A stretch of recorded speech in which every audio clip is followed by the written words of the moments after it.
Welcome to the Scene Snobs podcast. Welcome, ladies and gentlemen, to the Scene Snobs podcast. I am your host, Mick Manhattan, and I am going to be joined by my co-host, producer Paul, in just a moment, and a couple of guests that I cannot wait to introduce because they are awesome people. And we are going to be doing our fourth mixtape episode. It's going to be a two-parter. It's going to be a great time. I am so excited to do it. If you don't know our mixtape episodes, what we do is we just have like a really good time doing, picking out music that have different themes. This one's going to be Love this week for side A. Next week will be Heartbreak for side B. So join in. Go into the comments, talk to us there, stuff like that, and let's get into it. It's going to be a great time. But before we get started, I do want to talk to you guys a little bit. We are, just so you guys know, we've been having sort of a crazy beginning of the year. And I appreciate you guys really sticking through. I need to talk about me for a few minutes. I've been getting a few messages from you guys. You guys may have noticed I've been looking physically a little more downtrodden.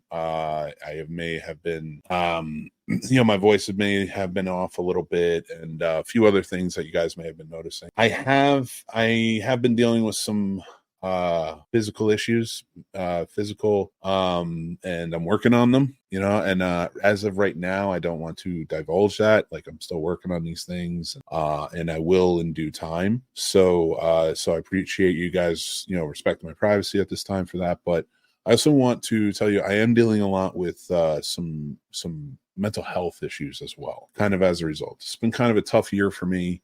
I've lost some family members. I have lost, I've been going through quite an ordeal in different areas in my life, and a lot of things that have been coming up from my past. I've been dealing with traumas from my past, things like that. So I say all of this to you just to let you guys know. This time I've been working on myself. I have been working with an outpatient program, and it's getting started this week, actually. And I'm very excited to do it. And the reason I bring this up is because I've been very open with you guys about my journeys in mental health over the years. And the reason I do that is because I want you guys to know that, I feel like it's important. It should be normalized. If you guys are suffering or anything's going on, as you guys know in the descriptions, I always have resources for you guys to reach out if you need it. And it's time to get my mind right. I see like people in my life getting their mind right and going back out there and really trying to just really charging forward and doing great things with their mental health, and I want to do that. I want to feel that. So I'm going to be doing that. That's why I'm doing this program. I'm going to work on myself and heal myself. And I just wanted to throw that out there to anybody who's listening. And I will be sharing my journey along the way on the podcast. So thank you guys for your support. And if you guys have any questions, I will let you know as much as I am willing to let you know at the time. I got to put some boundaries up too as well during my journey. But I will of course try and share as much, like I said. But I will put resources down as I see them coming about. But there will always be things, and I'm always willing to listen if you guys are going through stuff. So I just wanted to say that as before we start the show, to be completely transparent. I always try to be. Thank you guys so much. But we're going to get started on this mixtape. And I know I threw my guests and my co-host for a loop with that one. But let me bring my co-host in here. What's up, producer Paul? How you doing, buddy? I'm doing great, Mick. How are you? I'm doing really good, man. I am very excited because we have two great guests tonight. Two people. Yes, we do. I love very much. Trevor Stottlemyre for Ambassador Media and Radio. Let me talk about this guy for a sec before we bring him on. I met him in 2020. He started doing a show I had called The Showcase. It was like a talk show sort of bit where he would come on and we would just talk movies, and like it was just such wonderful in-depth conversation about movies that I just always treasured those conversations. And so to have him back on and to talk music with him, he loves music, so, and he's like a wealth of knowledge with music. I'm so excited.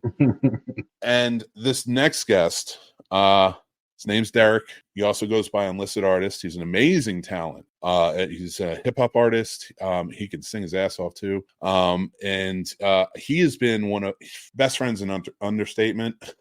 Brother is more accurate really, for what's it been, like 25 years, dude. He is one of my favorite people on the planet. I've talked about him. I've told stories often. I'm so glad he could be here for the next 2 weeks to do this, and hopefully more times, because I love him. You're going to get a lot of laughs with us tonight. Derek, Unlisted Artist from Unlisted Productions. Welcome, Trevor. Welcome, Derek. Thank you guys so much for being on the show. Hello. Guys, Hello, I'm so hello. excited, man. I really am. Oh, man. It's so good to see your faces. You I'm so too. scared to do my list. You should be, because these guys know their stuff. There's going to be judgment. There will be judgment. I'm sorry, you guys. Can deal with that. First of all, I just want to say, Mick, you are really inspiring guy, man. You really are. Seeing you, bear yourself like that was inspiring. I have people in my family, that they have a lot going on too, and it's just good to hear people talk about it. You have a platform and you're using it, and that's so important. Thank you. I was over here getting emotional because I'm proud of you, man. I look at you as a brother also. So I got to concur with Derek as a person who, and you know me, Mick, and we've known each other for a long time, who's dealt a lot with those demons all my life. You have no idea how proud it makes me and how much good you're doing by being open about that dark passenger that is mental health, because the more we allow people to talk, the more they will understand, the more they will feel like somebody cares about them. And also, there's still an amazing amount of stigma in various areas of the United States about just the term mental illness. And the only way we can stop that is through group, individual education, branching, going back to where you're from, who you know, and just being there for everybody and let them know there's no embarrassment at all in mental illness, and it's not who you are. So thank you. Thank you guys so much. Paul, you can say nice things now too. I mean, shit. He had to be last, right? It's just I've taken the liberty to write something out for you. Yeah. Oh, exalted one. Dear Mick, I'm glad that fuck you, Mick. You're about to be my 13th reason now. God. You get the blank thank you card from Dollar General. Listen, I've had such a tough time putting together this list of music, and I put the work in. I don't think I put any work in this hard on this show like this. Yeah, this work. It sounded easy enough at first, and then when you start thinking about it, it's like, whoa, wait, this is, yeah. Well, my problem was, like, if it was just Paul, and no offense, Paul, but like I feel like you and I are in the same wavelength with a lot of stuff. Like, we have a lot of similarities. Like I feel like we're more movie guys than music guys. Yes. You probably more music than me, but because of our talks, like it seems like we're more movie guys than music guys. Yes. Yeah. So whereas I've talked to both of you gentlemen at length, and you guys not only are movie guys, but like you would talk music, and I would just be like, yeah, that's tough. It's absolutely a constant in my life that I just, has always been there for me, no matter what is going on, and that's how I look at music always. So yeah, you're right about that. I speak a weird dialect of geek. And unfortunately, people have to deal with it. So I feel sorry for sometimes about it. I am such a mainstream guy. Like, I'm looking at this list and I'm like, I don't know what I'm going to cut out. And I'm like, but I got to cut out the most mainstream stuff. And I still don't know what that is. I'm still trying to figure that out. I don't think the way I looked at it, mainstream is mainstream for a reason. Mm-hmm. It's true. It's because people identify with it. It stays with you. It's like eggs for breakfast. It's something that everybody has. It's a go-to. So I had to put things in my mind, like roadblocks, to stop myself from doing certain things, because there's so many that you can think of. So you have to make what's a mixtape. Like it's got to be something that brings you on a ride. That's the way I look at it. So, I think mainstream is not a disqualifier, It really does. Yeah, I love how you put that. It's got to be like a roller coaster, really. Good and the bad. All right, so I'm going last. So I'm gonna throw this out there because I want it random as hell. I'm not picking. I usually always pick who goes first. Paul, you go I'll first. go first. Let me embarrass myself. All right. I want to hear so how I want to do this. I want it to be more conversational. Like we said, it is the ride, right? So take us on the ride of your music. Why did you pick this? Like, where is this going? Where do these come from? Okay, so I was thinking of songs that make me think of good times, so I'll go through the memories as I go through them. But a lot of it, like you said, it's a mixtape, so I was trying to think 2010, 18-year-old Paul. If I was making a mixtape for another 18-year-old girl, let her know how I feel. This would honestly be the mixtape, or honestly the CD I would have given her at the time. God, you're so young. So I know. before you break out that Sharpie and write her name on it. Yes, exactly. Yeah, with the awkward heart and do a different color Sharpie just for that. Yeah. It can't look like you couldn't have spent too much time on the heart. You know, you already spent too much time on the mixtape, so now you have to just as quickly as a doodle as you can to make. I'd have to get the CDRR so that we can play in all the fucking cars. We all know. Derek knows. 2005, my mixtape was mostly country. Really? Oh, I can't wait for your list, Mick. I don't like any country. Anyway, so I'm gonna rip this Band-Aid because there's no order for this. So bear with me. You're gonna crucify me. First one is gonna be "Love Story" by Taylor Swift. All I right. love it. To me, it's a good song. And in all honesty, if I'm trying to get a mixtape to a girl, all girls like Taylor Swift. So to kind of ease her into it, I figured that was a safe bet. And I do enjoy it, so I can bear listening to it. Don't pretend you don't love it. I love it.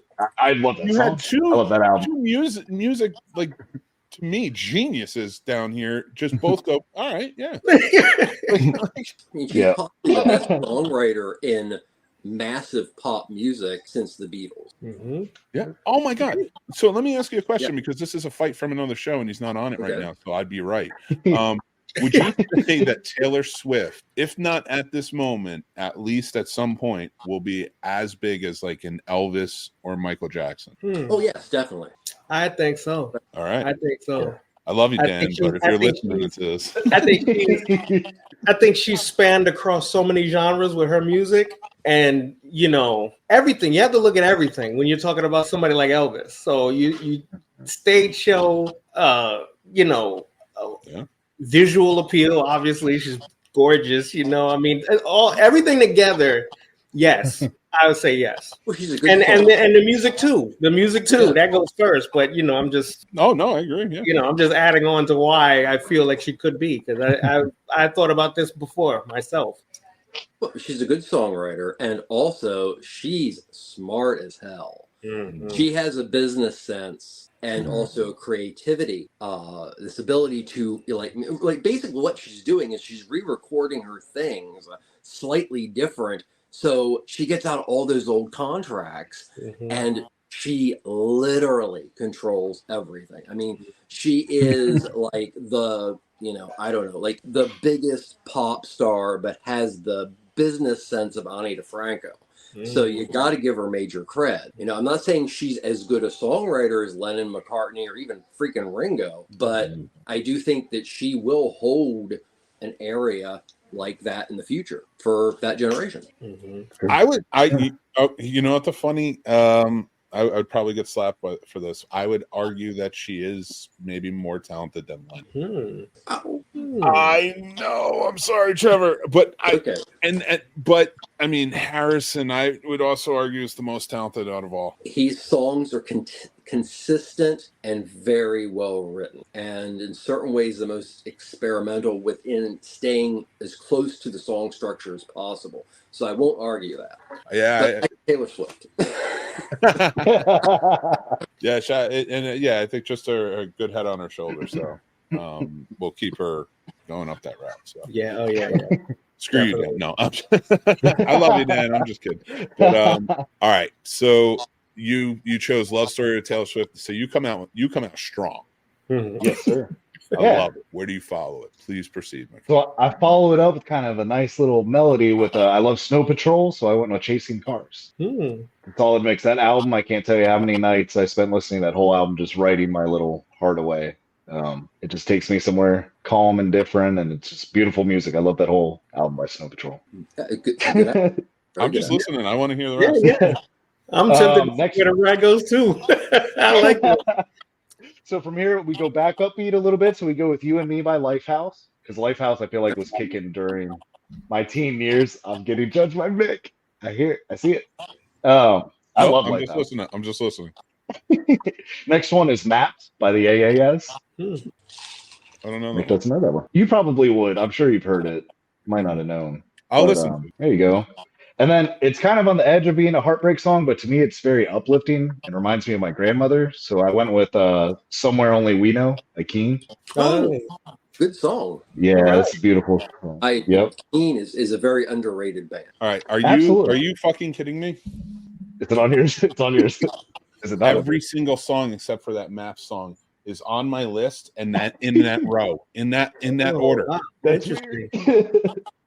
Okay. In that, I don't. Are you kidding me? No, I'm not kidding. I'm looking at you, and I'm like, how are you doing this? Is this witchcraft? I'm not. I'm kind of annoyed by it a little bit. You know what? That's awesome. Here's the thing. Here's the fucked up part, Chris Angel. So Somewhere Only We Know by Keen is on here, and I chose it because I first heard that song when my grandmother died. Damn. And I made her collage video. I do it for all my family when they die, and I put it to that song. Wow. So you're a fucking witch. Me? Yeah, but I love you. It's not, not one I'm willing to hate or burn at the stake. I was gonna say no burning at the stake for him. You don't need your soul, Mick. It's fine. God. Okay. So next, sorry. I go upbeat again. So I go with Better Together with Jack Johnson, because I loved Jack Johnson when he first came out. That was when he was still. I did not put that on. I can't tell you how many times I had to listen to Jack Johnson every fucking beach trip and everything. So I ended up liking him, even though I didn't like him at first, just because I had to listen to him so fucking much. Then we go back to the slow beats, and so we go back to Sweet Disposition at the temper track. Okay. I can't hear it in my head. I can't sing. I can't imagine it right now, though. I know the title. I can't. That song makes me. It was the last summer with me and all the boys, and I remember we went out and got completely obliterated, and we knew it was our last time before they went to college, and we just drove and had that song on repeat from 1 a.m. to probably 5. You're making milestones in your life. Yeah, right. That's really cool. That's cool. So anytime I hear that song, I just think of all 5 of us loaded in my Toyota Camry with a broken door, just listening to that song. Let's see. Then it's going to be "Best I Ever Had" by Drake. I can sing that song to finish. It's a good song. It's a great song. I get it because you're getting closer to where you were getting older too. Yep, and that's where I was old. And I had to check the date because I didn't know exactly when it came out. But I want "Iris" by the Go-Go Dolls. Oh, good one. Good one. Great one. I mean, everyone knows that, even if they don't listen to that genre of music. Everyone knows the song. It was you couldn't escape it. Yep. Now we're going a little dark. Song. You just couldn't escape it for a while. Yeah. True. Yep. From a wonderful Nick Cage movie, Sturdy, if you're listening. We're going a little dark because I'm kind of a sexual deviant. Just putting that out there. So we went straight from this lovey-dovey shit to "Tear You Apart" by She Wants Revenge. Oh, wow. Wow. Welcome to Paul. Poor Sam, but welcome to Paul. Oh my God. So once that last song is on, the lights go out and yeah. I've already eased my way in there, like, he's fun, he's sweet, he's in his feelings, and it's like, he's okay. Anyway. Then we went with the song "All Mine" by Portishead. Ooh, that almost was on my list. That actually was the last cut for my list. Yeah, that's awesome. A good choice. Great. Portishead are them and Massive Attack defined an entire genre. Perfect stuff. And I think they're overlooked too much. Way too much. Too many people don't know. They're like, "What's Portishead?" I'm like, "Can I play it for you?" And then they're like, "Why have I never heard this?" I'm like, I don't know. I really don't. Yeah. It was a lot of great Gibbons. artists at the same time that were out, and it just Mhm. some people just got slipped through the cracks. And if you didn't know, you didn't know, and that was a lot. You know, it's unfortunate. A lot of artists got, you know, they were great, but they just couldn't squeeze in because the radio was already dominated by so many great artists at the time. If you didn't escape college radio, and maybe you might end up 120 minutes on MTV when they have music, still those artists are pretty much in a cult following. Right. Yeah. And I will say, I feel like Portishead is a little too complex just for the average listener. In a sense, it's easy listening for anyone, just, you know, background music, but them with the orchestra, I love them live at the Rockefeller Center. Like, it's amazing. And you guys know. The next one, so I don't know if you guys know these artists, but they mean a lot to me, so I went with the Data Remembers, If It Means a Lot to You. Data Remembers more of a pop punk band. Sounds like this title sounds familiar, but I can't place the song. It was literally like the anthem of the high school years. Like, I can't tell you, every party, even dances we went to, typically would end kind of with that song and everyone just singing along. Well, if it just you starts would, kind of I would acoustic really like and you guys to send me your lists, because I'm going to put them together on like a nice graphic to put on the social media, but also I want to listen to everybody's. I'm sorry. And number 13 is going to be Walls by Emery. I know that song. Oh, okay. Cool. I like that. Right. That's a solid. Emery. It's a very solid. There it is. I like that. I think I'm going to go next because I have a lot of songs that are on your list. And mine is a basic bitch list. Like, you have a lot of depth to yours. I do not. I go, like, where you go deep, I go up. I'm like, I go more towards the surface, like, oh, dude, yeah, let's go live in the San Fernando Valley and sell our bodies. That's basically the sellout that I go to. My mixtape is so basic. It's like played at a middle school dance in 1993. My list is kind of basic like that too, but I went left field because I was thinking about you and I wanted to be the answer to you. I have a song dedicated to you on this. I'm sorry. I have a song dedicated to you on this list, and I want to see if you can notice. I want to see if you can notice it, which one it is. Okay. And I think you're going to notice the wrong one. And I'm going to tell stories throughout. But all right. So starting us off, I want to go "Love Hard," and that is "Truly, Madly, Deeply" by Savage Garden. That is a song that, like, I don't know why, but like it only, like, I think it came out in the 90s, but I think I caught on to it in the 2000s, very early 2000s, and it was one of those things where it was just kind of like I don't know, I really like it. I guess the girl I was like kind of seeing at the time, like it was just one of those things that like we resonated with us. I don't even know who she was. Lovely. I do not remember her name. I don't remember my own breakfast this morning, so it's not a tribute to her. It's a tribute to my early onset Alzheimer's. Going next is "Iris" by the Goo Goo Dolls. If there are two songs that remind me of high school, it's "I Don't Want to Miss a Thing" by Aerosmith, which is not on the list, but was on the grander scheme list, because it reminded me of a crush I had. Talk about a song that was so much better than a movie. Oh, right? And put a band on a map that stuck around only because of a song. Like I don't, and it still sticks. Like it still plays, and I still like it. I'll still listen to it. It's a good love song. It really is just a solid piece. One hit wonder that I just enjoy. But if I'm gonna go with Goo Goo Dolls and it's gonna kick hard, I want to go ballad next, a real ballad, and I'm gonna take it to Bon Jovi, and that's gonna be "Always." My Jersey roots. Bon Jovi, Go there. So there's Bon Jovi with "Always." He's gonna kick it up, and he's gonna swear those 5 words off. So, and then where do you go? Can you do a ballad after a ballad? Of course you can, when it's Bryan Adams following it up. Because after you promise those 5 words, these 5 words, I swear to you, everything I do for you. Yeah. Oh yeah. You're gonna That's on my list. You're gonna take it up a notch. Now, This one I threw on here because it's a funny story. So I had a crush on this girl in high school. She did not like me back. Now I had fully 100% admit I was that was like a weird, creepy phase in my life. As you know, when you're like that kid in high school, you have a crush on a girl and like you're trying to impress her and it just doesn't work. Mm-hmm. Well, I bought her like a gift, and it was like a music box that played that song, and yeah, it didn't work. And so like that was awkward. And We so have now much every in time I hear common. this, huh? I'm dying to hear this one because we have much in common because mine involved a teddy bear. In the same I did. situation. I pissed her off one time, and I got her a Gizmo Furby, and I made it say "I'm sorry." I taught it saying "I'm sorry."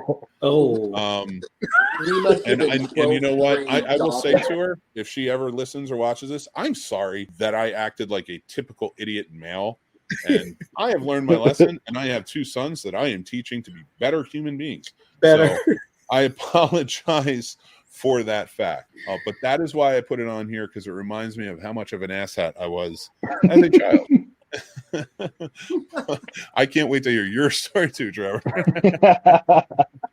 Here's another funny story that I'm going to follow it up with, but I think it works too. It's "Kiss from a Rose" from Seal. Ooh, Very yeah.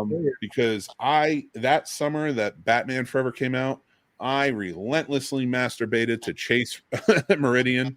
I was going to say that it was another song that's better than a movie, but apparently there's some additional interest there. So, Oh man, Nicole Kidman, fell in love with her. That was my falling in love with her phase. Well, actually, it was falling in love with Dr. Chase Meridian, the character. Who wasn't already in love with her though, or getting there? I mean, I think that was like my first introduction to her, because I knew she was in movies before, but I didn't really think about her until that movie. Okay. So, Dr. Chase Meridian, "Kiss from a Rose." Listen, it's we're absurdly entertaining here. Now, this is what I call the Paul years. Next up, "Love Story" from Taylor Swift. Yeah. It's a great song. Honestly, I think it's one of the greatest pop songs of all time.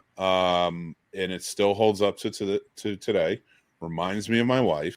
She's a big Taylor Swift fan. We are in the house, and I think I became a big Taylor Swift fan because of her, because I understand geek and I respect geek. Everyone's geek. Mm-hmm. And when I went to the concert with her, Mm-hmm. goddamn, that is a geek culture. Mm-hmm. So I respect it. And Yeah, me so too. that's why it makes my list, man. Yeah. It's a great song.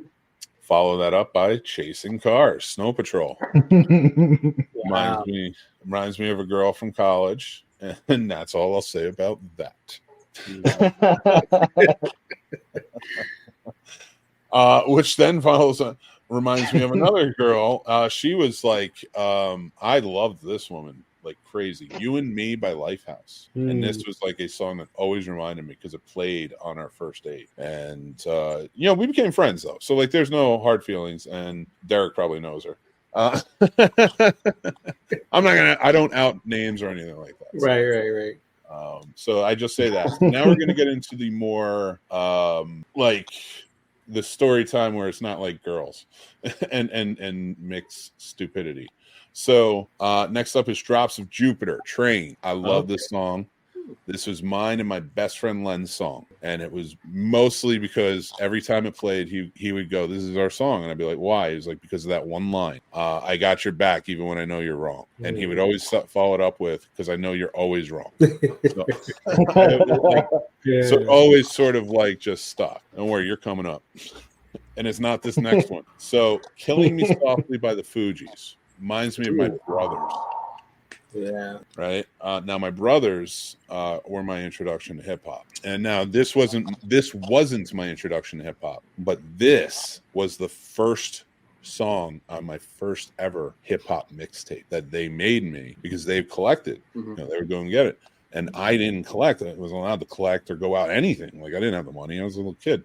So they would make me mixtapes that I could listen to. And this was the first song on my first ever one. So that's a big hook. I thought it was a big one. Miss Right? Lauryn Hill's a big hook, It's a good one. Oh yeah. It's quite the sample. You got to live up to that sample. Exactly.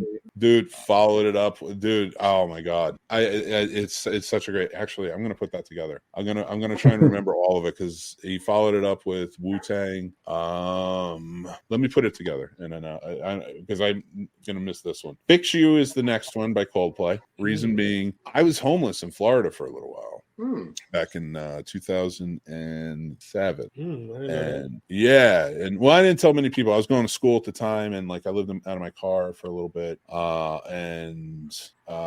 there was a point where I was like, I got to get my shit together. You know, I got to fix myself. And like this song was playing, and I was just like in a bathroom, and I was, you know, in a public bathroom in a mirror. I was looking at myself. I was like, and I wasn't on drugs or anything, but I was like, my life is kind of like going all over the place. I was like, I got to get my shit together. So I attribute that song to that, and that's like a love letter to myself. I got to fix myself. So whenever I hear that song, that's kind of like, that was a point where I kind of had a push where I got to get my shit together. I got to fix myself.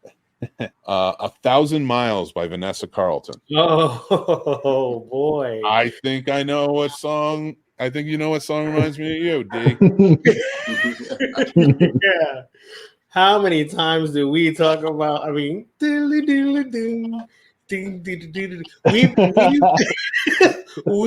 heard that song together. How many times? 50 billion at least. We've heard that song more than she has. Wow. I can't believe you would put that on anything. Not that it's a bad song, but it was just so oh wow. Okay. But yes, it does bring back memories. So Derek and I worked at a movie theater 20 years, 23 years, 24 years, 23 years. Something like that. Something like that. And it was like the biggest at the time. I think it was like the biggest movie theater on the East Coast. And in the lobby, and Trevor, you would appreciate because it was an old Lowe's. They tried to make it look like Lowe's, and it was a Lowe's theater at the time. And but they like tried to make it like the old Grand theaters. It's beautiful, and it was absolutely like beautiful. What was it, like 20 or 25 theaters? 20 was it 20? It was an even number. It was either 24 or 26. Yeah, 24. 24. And like yeah, and like that was the most fun I think I had at a job for a long time. Like you and I were like, oh my God. Yeah. That they had this huge like screen, like it was like a WWE type screen, like through the entrance, and there was an arcade and everything. It was a huge lobby, and there's always like these like different commercials playing, but that song played like every 15 minutes. Oh my gosh. And when you're there for 10 to 12 hours a day, I was gonna say, when you work in a movie theater, you're there for 10, 12, sometimes 15 hours, not 8 and go home. So I mean, it was brutal hearing that, and it was loud. It wasn't like you had to be by the screen to hear it. Even when the place was packed, you could still hear it everywhere in the huge lobby. Dude, oh my gosh, yeah. Dude, oh my God. And so like it was constant. Drove everyone nuts, but I sang it all the time. I just like owned it. I was like, it didn't drive me crazy. And now even when I hear it, I don't know how. Look at him. He's mad. I just put it on my list. And I don't blame him. But I heard it on, what is it, White Chicks when they did it? Yeah. Every time I hear it, I'm like, and I think of Derek. It's such an endearing song to me. Oh my God. But it had to go on my list because it's a love song, brother. I love it. Yes. Last two songs to finish it out. One by U2. Just a personal favorite. I really love it. That is a beautiful, beautiful song. Honestly, I think the best latter Bono writing. There was nothing as good after Uptown Baby. Yeah, I would agree. I think that's probably the last for me too. Yeah. But if I'm going to finish this out, I'm going to finish it out with Hold My Hand by Hootie and the Blowfish. That's love. That's love right there. Yeah. Well, gentlemen, who would like to go next? I know I took up a lot of time, and I apologize for that, but please share. I'll go. If not, Trevor, if you'd like to go. It's up to you. All right, I'll go. Switch it up a little since the last two lists had a lot of similar songs. First, I'd like to explain. And for that, it's a 45-minute display. Let me get it right up here. PowerPoint demonstration. Yeah, PowerPoint. Yeah, that's what I meant. You get that together. okay, Mick says love, I think about instantly the poetry. Okay. When you say 90s, the floodgates open with R&B to me. That's what moves me, especially in the 90s, of course, besides hip hop. I mean, that was where my life was rooted at that time. But when I think of love, I think of every time that I was not listening to hip hop, the songs that really kind of, molded my view of like what romance was, even at a young age, so I have a little bit of a mix, but I'm pretty much in the R&B sphere, okay? Because I think about the slow grooving, and any mixtape I make, it was always called the Super Sex Mix, just so you know. So that's where you get the idea of what it is. It's like the actual getting down time, okay? So I have them here, but it's not no particular order that I would put it in. I'm going to say that I didn't take the time to actually just write them in an order. Well, that's bullshit. Now get it together now. Okay, I definitely had Bryan Adams on this list, so I'm gonna bring that out. As already said, it's a beautiful voice, beautiful sentiment. The music video, the stuff from the movie was really well done too, but we're just talking about the music for right now. One of the songs I always think of is the remake of When a Man Loves a Woman by Michael Bolton. That is, one of the songs that you can throw on at any time and get kind of like that reaction, that feeling, that wedding or just a slow kind of grindy, sweaty, nasty party in somebody's basement. That's the kind of things I think about. That it was universally accepted. I also put on here Diamonds and Pearls by Prince. To me, that song is I'm a huge Prince fan. I still get emotional sometimes when I see some of the videos and stuff like that, because I just loved his music so much. And even now, I'm still appreciating things because they're still loading videos of performances. If you go to his YouTube channel, they have stuff that they just loaded like 2 weeks ago. Performances of Diamonds and Pearls, Purple Rain, all these performances where were they all this time? But I love it. I love the fact that I can go back every few weeks and see something new. But Diamonds and Pearls to me is because as somebody trying to make it in the industry, I was broke a lot. And so the sentiment of, I could get you diamonds and pearls, but what we really need to have is love. We really need to have that kind of connection. That's what's important. So I love the sentiment of that so much. Well, can I add something about Diamonds and Pearls? Yes, please. Is Always such an amazing song, but it also shows a shift in Prince in his songwriting, because it's not risque, it's not any of those things. It harks back to like late 1960s orchestra backed Marvin Gaye style R&B that's very simplistic but very beautiful. I think that really is kind of a song you can kind of bookmark Prince's career with. It's that important. Yeah, that is. I agree with you wholeheartedly, because I listen to a lot of his music, and you can, no matter when you listen to it, he's got so many different genres and everything that he kind of tapped into.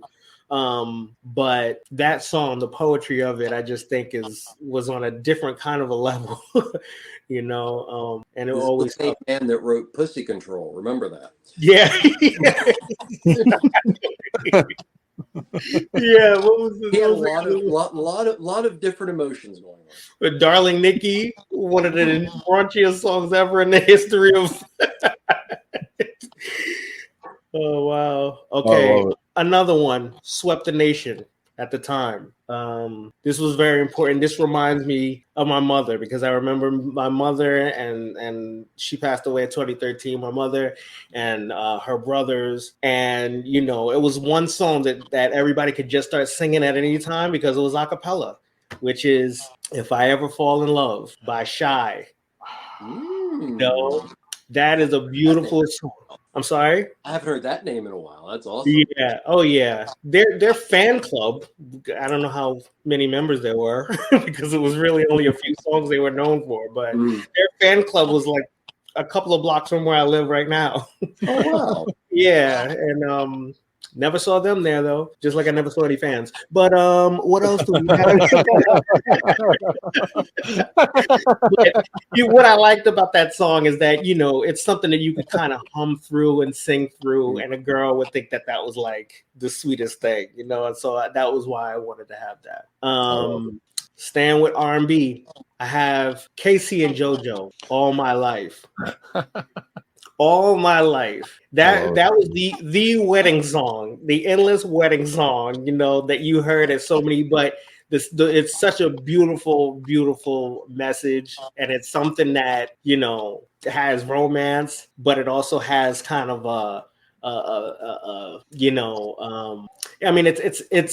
it's got the romance and the grindingness that I like still. It's just a little bit of it, but it's a very sweet song. It's a little on the sweet side, but I love it. I think it still kind of represents late 90s R&B very well. It doesn't resonate with me. It was on my list, but I was like, I remember it was like that. I swear, like, a few of them that like just kind of like when I was at that age, like I remember how like I think I went with more songs that like reminded me of people I cared about rather than that's why I did this list the way I did, because I wanted to paint a picture of.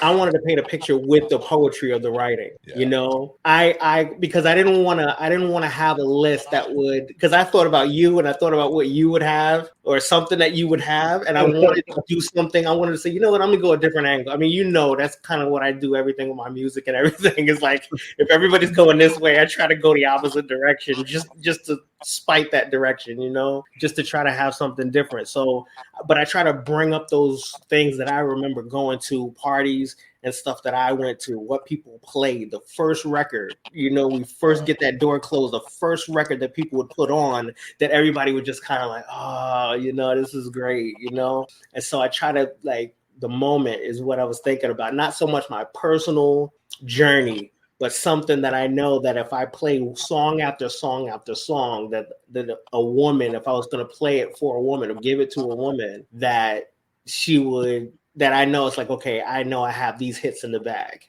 Yeah. I put also on here, stepping away from that, All for Love, Bryan Adams, Rod Stewart, and Sting. I had almost forgotten that song came out during that time. No. But I like that. I love that song. It's just a song that now that one is a little bit more selfish after everything I just finished saying. A song better than the movie again. Yeah. Yeah. I like that song. That's a good song. Yeah, it is a good song. Because those are great voices that come together. Mm-hmm. I think it got drowned out because the movie didn't do well. Yeah. It was, But I like that choice. And that year, I wrote down the year too. That was 94. There was a lot of great music out there. And so, like I said before, it was a log jam, trying to get on the radio at that time. It had to be something. And then let me see. Oh, this is a song that if it doesn't grab any woman, then I don't know what planet she's living on. But usually it wouldn't be Earth. But I also put down The Power of Love by Celine Dion. I purposely kept all Celine Dion songs. Let me tell you something. Despite everything I just finished saying a couple minutes ago, it's not one of my favorite songs, but it seems to be a song that people can come together on. People can be together on that, has a beautiful, message. And I thought that was important in this one, The Cradle of Love by Billy Idol. I don't care where that fits on the tape. Sounds like a joke entry, but it's really not. I just love that song. It's a great song. Okay. But And I also wanted to. Let me just have one more. You good? This song I feel is one of the songs that's highly underrated, which is "You" by Jesse Powell, 1999. Okay, he hits the most beautiful notes in that, and he never had like a follow-up hit to that, but it's something that you could write down inside on a CD cover, inside on the CD, the blank. You turn the thing over and you write. The poetry of that is beautiful, and that to me, is the epitome of what a love song should be in my mind, as far as how it's written. I think that was beautiful, and that's where I'm going to end it, because I think that's a good note to end off on. Like I said, I stayed with R&B. That's what brings my 90s experience to a whole is early 90s R&B. I mean I love 90s it. R&B. I love that, and I appreciate it. Well, That's so far great lists by you guys. Appreciate it, and I can't wait to hear Trevor's. I'm very excited for these. I'm Trevor, afraid you'll never let me on again. oh no. I'm loving it. I love all the different different Taste. styles of lists Mm-hmm. and it takes. What you got for me? Okay, well, I of course tried to stay within your confines, which I cheated just a little bit because there are some songs that came out at like the very end of 1989, but became popular later. So I want to apologize. I remember making mixtapes like crazy for friends, and if you had a thing for a girl, you made her a mixtape, or if nothing else, you made her a mixtape that you were embarrassed to give her, and you would just listen to it thinking about her. Or you gave her a music box that played everything I did for you. Exactly.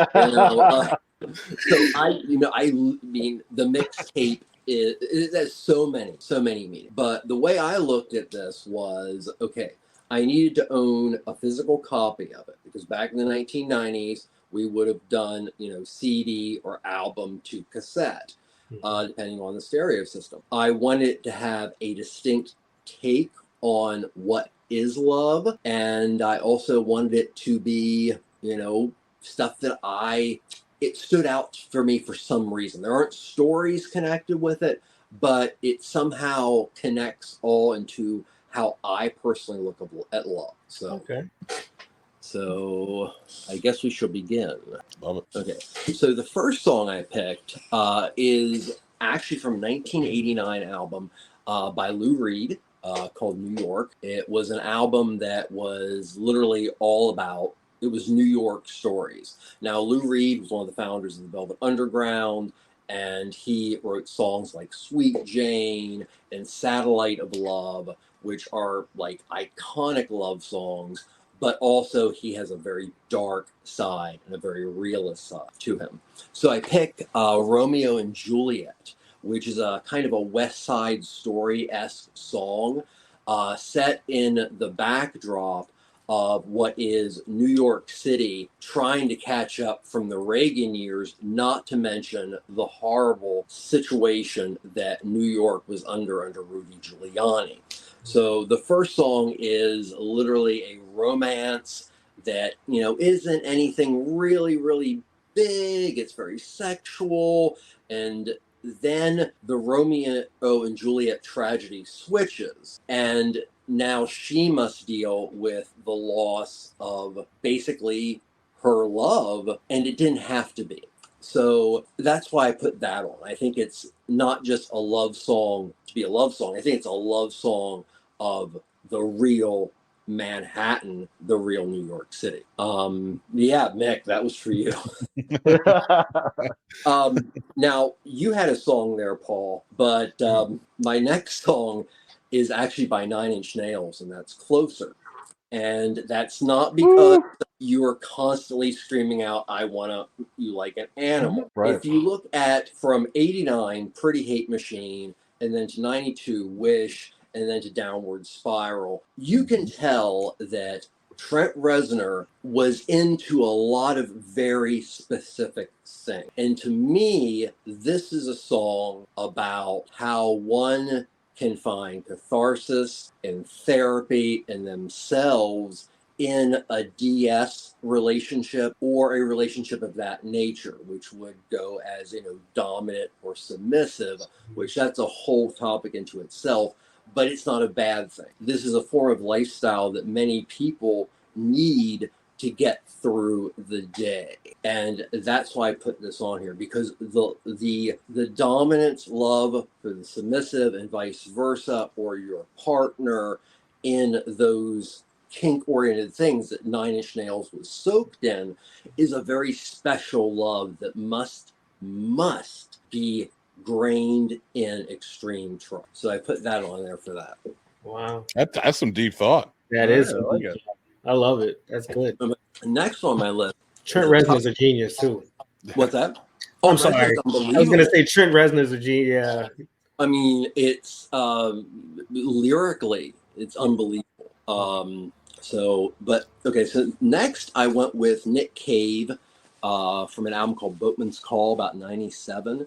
Now, Nick Cave, Australian punk rocker, best known originally for the extreme punk band The Birthday Party, and then he formed Nick Cave and the Bad Seeds, which did gothically kind of cabaret-ish music, but it was very dark. Before releasing The Boatman's Call, which he released an album called Murder Ballads. And I had 2 songs from there I wanted to put on, but I thought, if the love eventually led to the other person killing the person because they're obsessive, it's not a good thing.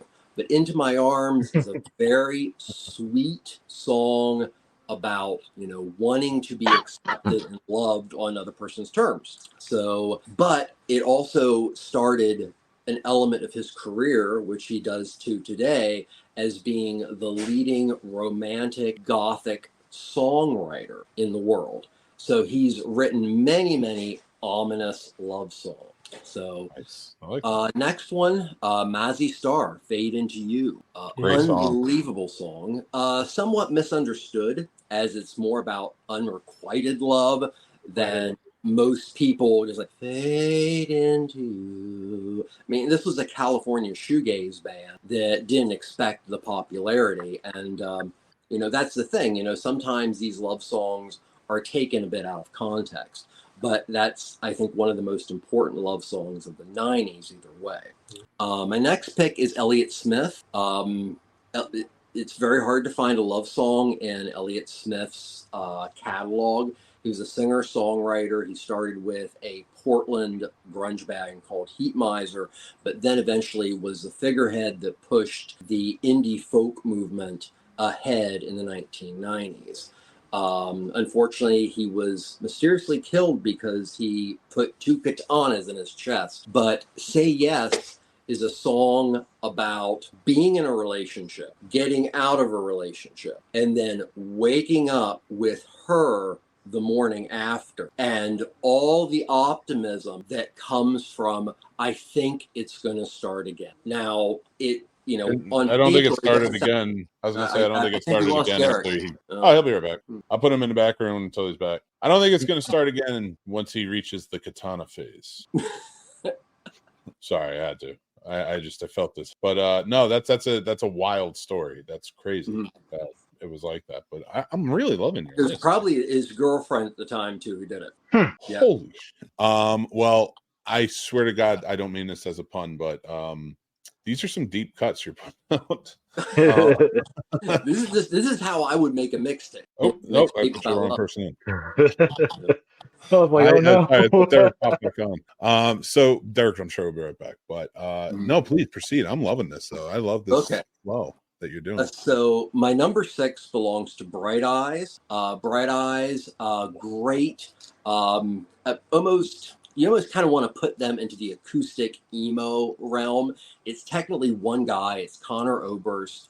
He was on Saddle Creek, which is a great indie record label. And most of his work was very depressing and always ended with him being the one without anything. Then when he releases So Tonight That when he releases I'm Awake in Its Morning in 2005, he releases a song called First Day of My Life. And this is the most optimistic, intense, our life is going to be perfect now that we are together songs of the 90s, and it is.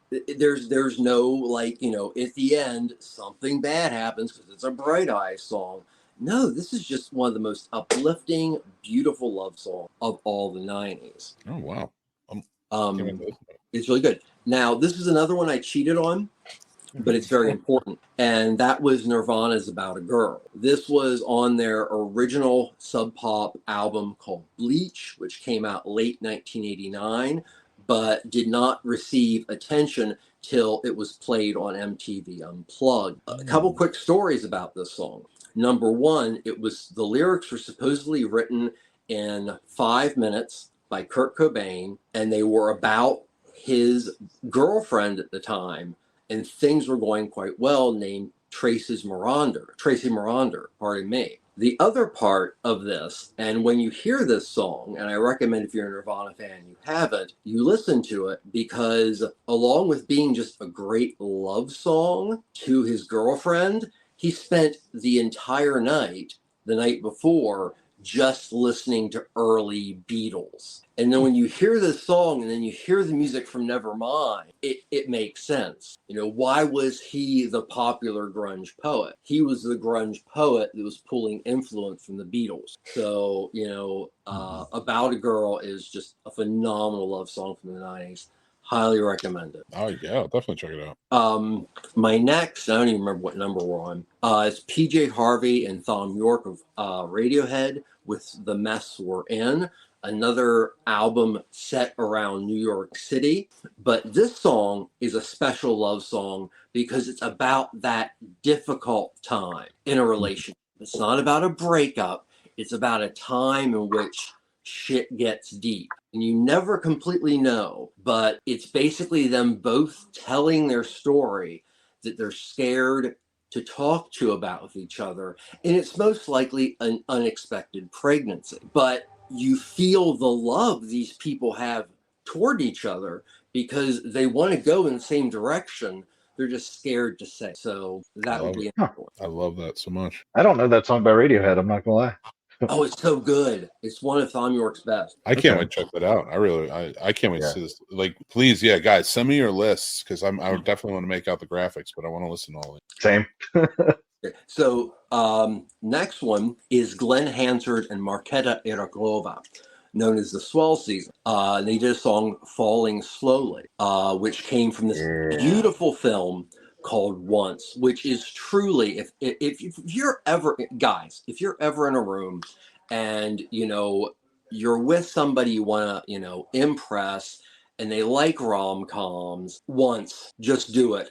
You're gonna love it. It is such an amazing film, and it is so standable versus everything else. So Glenn is an Irish artist that came from a band that actually was very influenced by U2 called The Frames. Marketa was a Czech artist that kind of went in the same circles as him as an artist. She eventually released several very kind of dark and mysterious folk albums. But Falling Slowly is this beautiful song that just builds with that tension of right before love blossoms, right before both people go, well, we like each other. And that's Falling Slowly. Facebook user actually says Glenn Hansard was just announced as the opening act for Pearl Jam tour. Oh, yeah. Hansard's great. His solo stuff's also super awesome. Very cool. The next one is just kind of a personal love of mine. And it's by a contemporary of Elliott Smith, and that was Pete Krebs, who was a singer-songwriter out of the Portland area along with Smith. They were friends. But his music was much more optimistic. It's called Sweet on a Rose, came out roughly around 1994, and it's almost sugary sweet, but it's like the perfect pop album if produced on no money.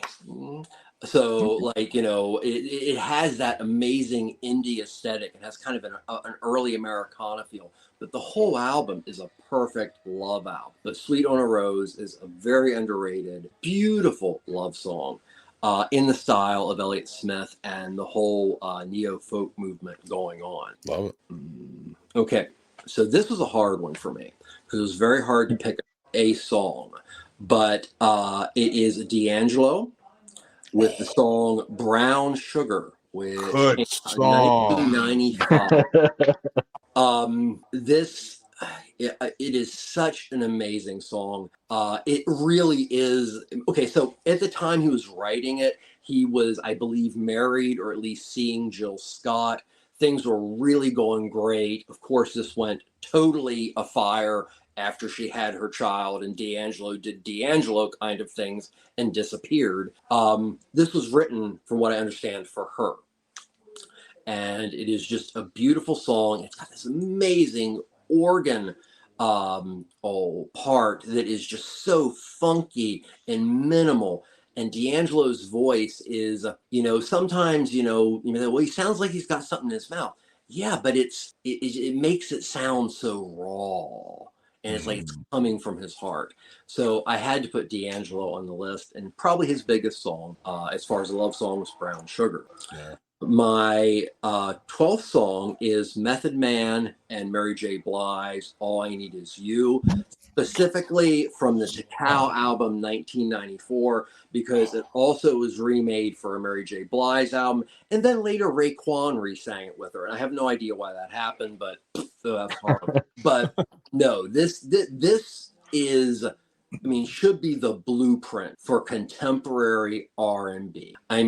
Mary J. Blige and Method Man, could you come up with two people that are so different yet so alike in their intensity? And you have a song that, yet again, it's kind of a West Side Story vibe here, because he's getting an amazing amount of shit from his friends. He's getting an amazing amount of shit from his family. She's getting the exact same thing, but they have found that they can exist without anything in this world as long as they have each other. And that is the of this song. And I think it's, literally stabs that in more than any other hip hop or R&B song at that decade. So Great choice. Great choice. And what did I finish out with? I finished out with Arcade Fire in 2004. With Neighborhood Number 1 from Funeral, which is actually a 4-part song. But this song is such a wonderful love song because it's about the growing of a relationship and the idea that there will be this long-term connection. There will be the long-term relationship.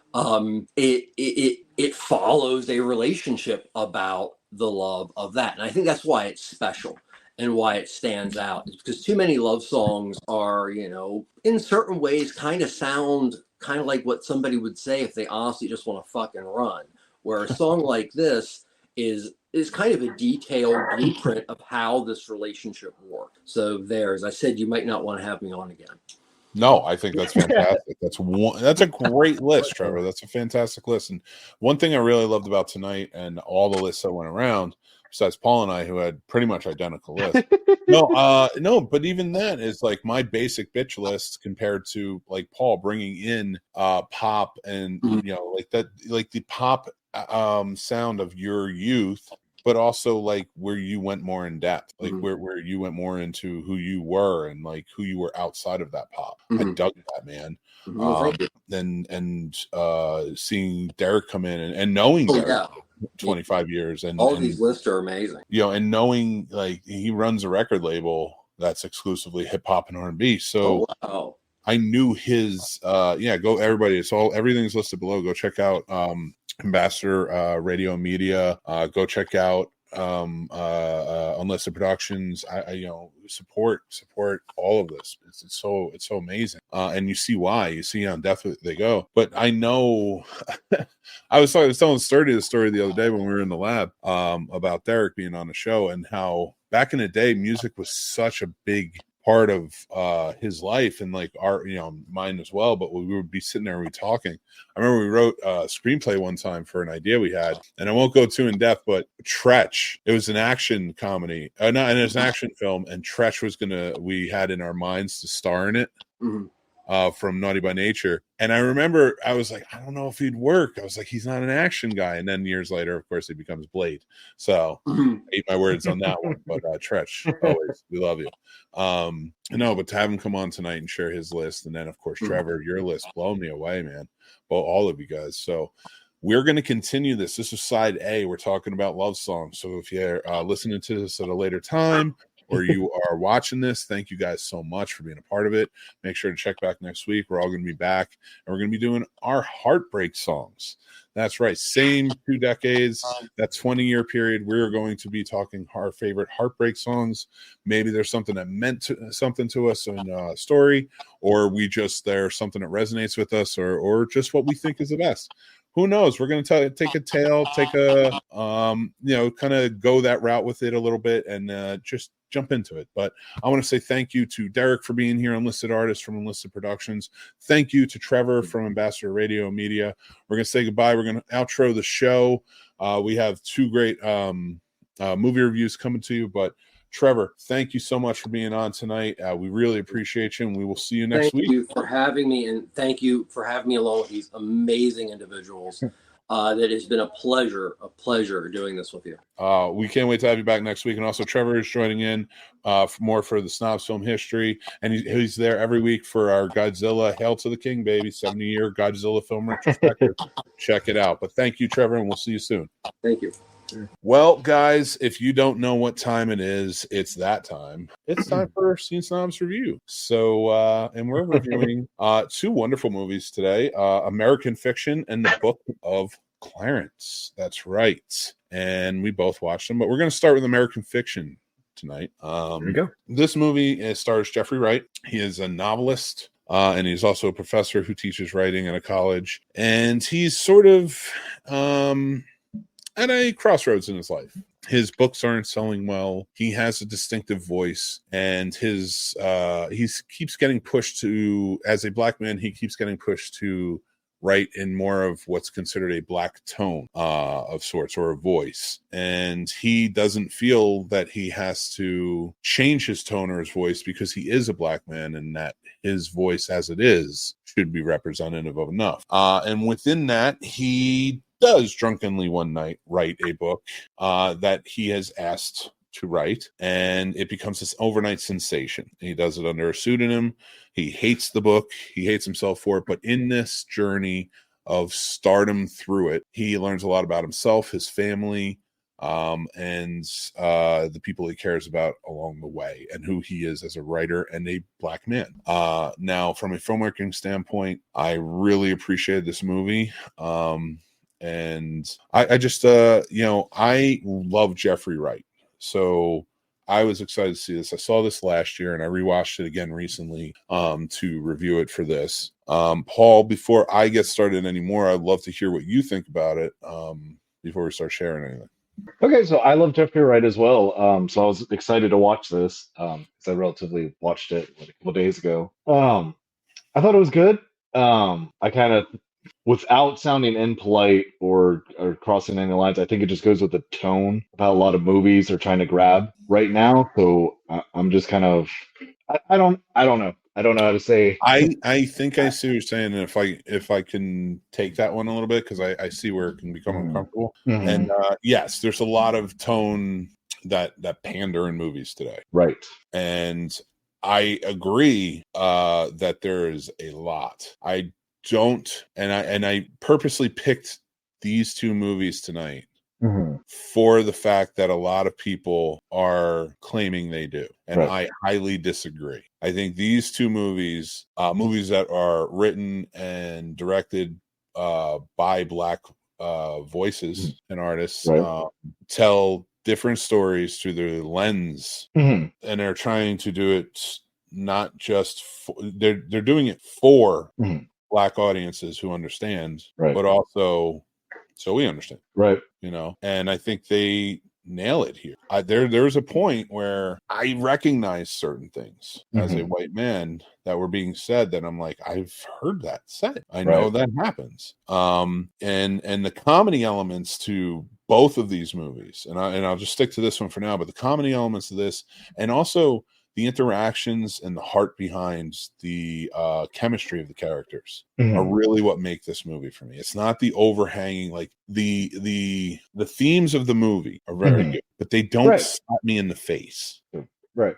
I don't feel like they do. I'm really through it. I really enjoy the interaction between the brothers and the family, Right. and that whole dynamic. Mhm. Everything else feels very secondary to that. Like the looming factor of he wrote this book and he's like self-loathing over it is all secondary to me in this. I got you. So That's fair. and that's why I almost like this, like, because it feels to me when I'm being told through the story is, as a black man, he has to deal with all of these things, this life. He's dealing with family, Right. he's dealing with a relationship, he's dealing with this, that, and the other thing. And then he also has to deal with things just because he's black. Right.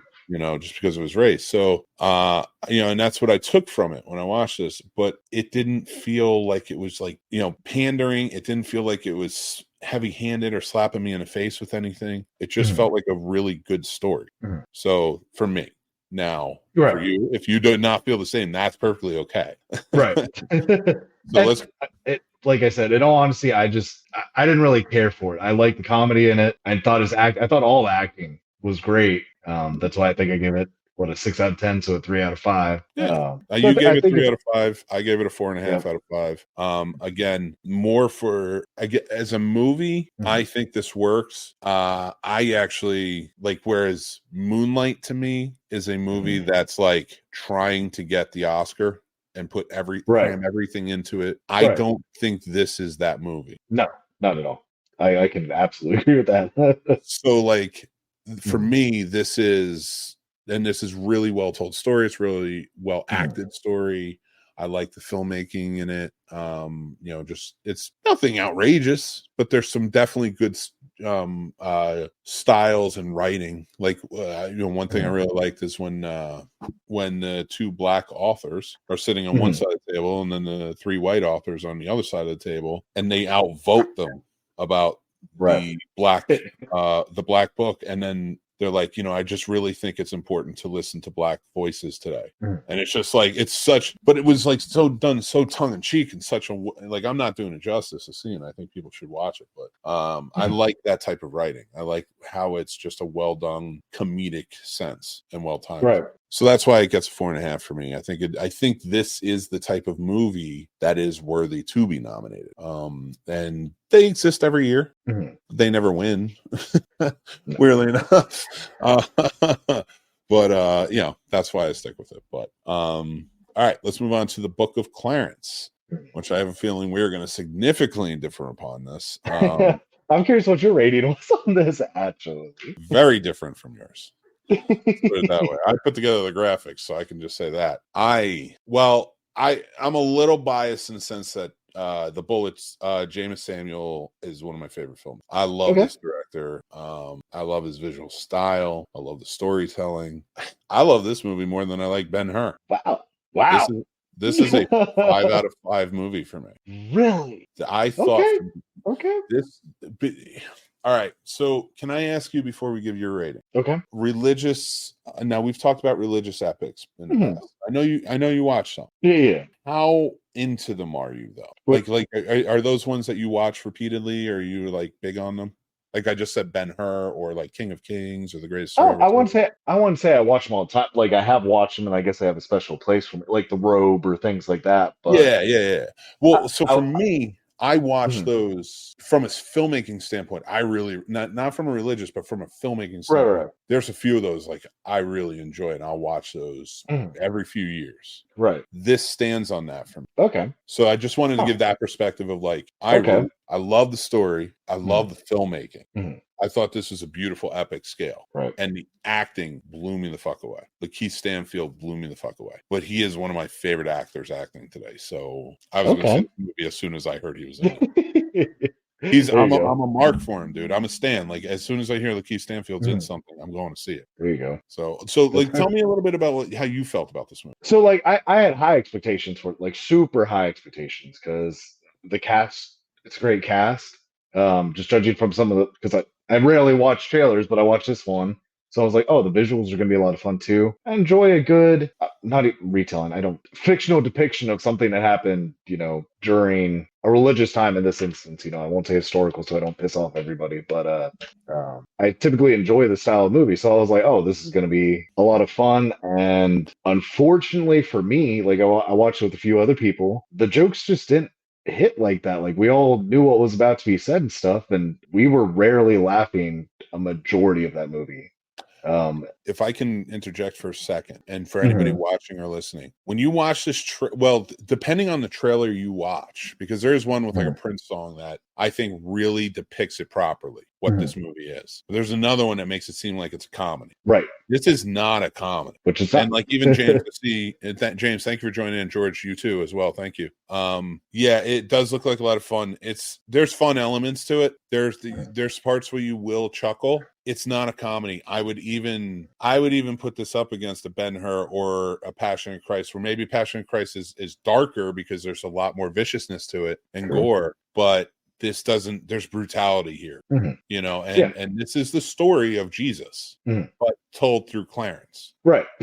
And I just want to set that expectation for anybody who gets into it. Cause like, even when my wife and I watched it, it was, she didn't know what to expect. And when we got there, I was like, and I didn't know what to expect either, but I think that's why I loved it so much. There you go. But I interjected, and I'm sorry. I want to hear the rest of what you had to say. No, you're good. And like I said, I think it just got ruined. Trailers ruin movies for me. They either show the best parts, or I feel like this movie flopped for me personally because it did the same thing that happened when I saw the trailer for Midsommar. I thought this is what it's going to be, and it's completely different. And it's like, why? I feel like they should do better on trailers.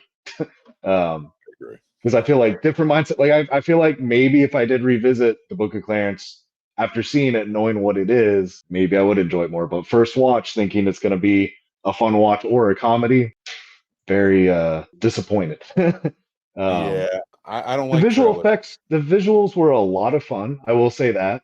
And I thought it was a solid story. I like the story of his brother being Thomas and all that, and how they went back and forth. And his acting is superb. Like you almost, even though I know that he doesn't have a twin, you almost thought that he has a brother that's not like him mentally at all, just in how they carried himself. And so I commend him on that. On the acting was good, but yeah, unfortunately this one just didn't. I get it. And then before we throw out the ratings, I just want to say, like, one thing I really liked about this is I thought going into this he was going to be a con man, and he kind of wasn't. Yes, he was saying he was a messiah, but he was teaching what he believed, right? Yes, he was doing what he was calling tricks, but essentially he was just following Jesus's what he truly thought were tricks, right? And as he goes on and he realizes, I'm pulling these tricks, but like Jesus is really doing this, right? And I loved it. But I think through it all, and him realizing, like, I'm freeing slaves, I'm doing this good, I'm actually doing this, but he still feels so guilty because he realizes Jesus is not a fraud, but I am, right? But he's not a fraud. He's teaching. Right. I love the layers of, like, he's teaching knowledge over belief, but while he's believing, because as we're seeing it, Jesus exists. Jesus is a miracle maker. I even love the fact that we get an explanation for white Jesus. Right. And I don't want to ruin that for anybody. You get a chance to go and see it because it's really well done, in my opinion. You didn't like that? I like that. Okay. Fair. No, I thought it was cute. And I'm not trying to give spoilers like you just said, but there were certain parts that I respected. Like you said, seeing that all of a sudden he's believing, like you just said. Yeah, it turns and the whole Judas. I like the take on Barabbas. I like the take on Judas. Barabbas, yeah. Pontius Pilate. Like James McAvoy did a great job in Pontius Pilate. So all through that, I had a really good time with this movie. Not in so much a fun way, but in a way where, honestly, I just think it was a beautiful story. And I think it was really well acted and really well shot. And it's a 5 out of 5 for me. And it is a 1.5 out of you. From you, and you're fired. No, I'm just kidding. But no. I accept your answer. It's your opinion. But it hurts my heart a little bit because I love this movie. And I'll rewatch it with different eyes just to see if my rating goes up, because I respect yours too. I'm gonna rewatch it too, and I'm gonna rewatch it with your eyes and see what I know I am, because I'm gonna say what you say, like with the laughs and stuff, because I didn't watch it for the laughs. Right. So maybe maybe that is something that like kind of just I didn't take into account. Maybe I should. Maybe it just won't land with. I'll find imperfection. But kind of finishing out tonight, guys. Mick's movie pick, of course, was how we finished the show out. And this is from the year 1969. That's something a little bit different from you guys tonight. It's a short film from 1969, and you can find it right on YouTube. In fact, I might link it below. I'll do that, very soon. But it is Bambi meets Godzilla. We're doing a lot of work with Godzilla lately. And if you haven't, this is a very funny satirical short film that was made in 1969. I know it sort of seems like it gives it away, but watch it anyway. It's well done. Everything is very good about this. That's why that is the movie poster. It's not it. So go check it out. Bambi versus Godzilla. But I want to say thank you to everyone who came on tonight, hung out. Thank you to you, Paul. Thank you for co-hosting with me, being my buddy on this magic carpet ride. And you'll be back again next week. We'll be doing Heartbreak, and Trevor will be back. Derek will be back. I did get a message from him. Fortunately, they had a power outage, and that's what happened. So he will be back, and thank you. And hopefully maybe a couple more will join in. But we are excited. Guys, make sure you like, make sure you subscribe, make sure you hit that bell so you know when other great episodes of this come out as well. But next week we're going to be doing Side B, Heartbreak. Right. I'm super excited for it. But also keep in mind that at the end of the week, we have horror conversations Thursday night at 7 p.m. That's with Carolina Fear Fest. We're going to be talking about vendors and shopping tips at cons. It's going to be a great time. This Friday, Dave Kerr will be on The Outcasts. Don't miss it, because we're going to have Master Shakes, moderately entertaining mixology minutes at 8 p.m. And then after that, we will do The Outcasts, and Dave Kerr will be joining in. Hopefully we can get some others joined in as well. I will be on Popcorn and Pints Sternovision will be on at midnight, and they will be doing a new movie. I'm not sure what movie they're doing, but go check them out. They will be on the Scene Snobs as well. Saturday night, Popcorn and Pints. You're gonna miss it if you don't check it out. We're doing Star Wars versus Star Trek, Generations versus Empire Strikes Back. Tomorrow here we're going to be dropping new Snobs film history classic film review, Superman 1978, and nice. Yeah, I'm excited, man. And then we're also dropping a new Valentine's Day, Discovering Horror. That's right. We're going to be talking about My Bloody Valentine for all of you horror lovers out there. So go check that out as well. Excited. And also, and then Sunday we will have a brand new episode 7 of Godzilla, Hail to the King, baby. Godzilla film retrospective. I want to say thank you to Paul. Thank you all of you for watching, listening. You guys want to go check out the merch or anything like that, you know where to go. snobsmerch.com, snobs for 10% off your order. Go check out any of our affiliates down below for help us out. We love you. Go check out our Patreon, but most importantly, go join our Discord. Okay, go join our Discord. It's down in the link tree below in the descriptions. Then you can go check out our Patreon. That's free too to join. You get some extra little tidbits on there, especially if you go up in tiers and stuff like that. It does help us go a long way. Everything that goes towards the Patreon helps produce the shows, and we're trying to make them as good as we can. So thank you guys so much. Until next time, Paul, you want to say anything before we get going? You guys be safe, and happy Valentine's Day to everyone tomorrow. I love it. I couldn't have said it better myself. So until next time, remember, be kind to yourselves, be kind to other people, stay classy, take care of yourselves, and I'll talk to you guys very, very soon. Bye.